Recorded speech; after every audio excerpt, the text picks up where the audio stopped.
দর্শক আসসালামু আলাইকুম।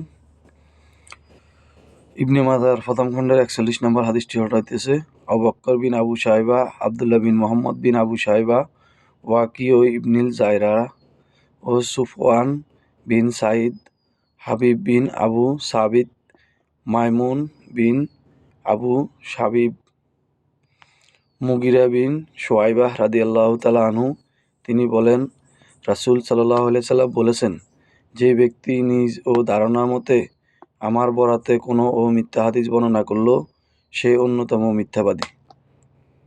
হাদিস তাহকিক সহিহ। হাদিসটি তিরমিজিতে 2662, আহমদে 17737 ও 1773 রয়েছে। আমরা হাদিসটি বেশি বেশি শেয়ার করব। আমাদের ইউটিউব চ্যানেলে প্রতিটি হাদিস সিরিয়ালে দেওয়া আছে, আপনারা দেখে নেবেন। সই হাদিসগুলো শেয়ার করবেন, জয়ী হাদিসগুলোর উপরে এলেমা আমল করবেন, দলিল দেওয়া থেকে বিরত থাকবেন। সবাইকে ধন্যবাদ।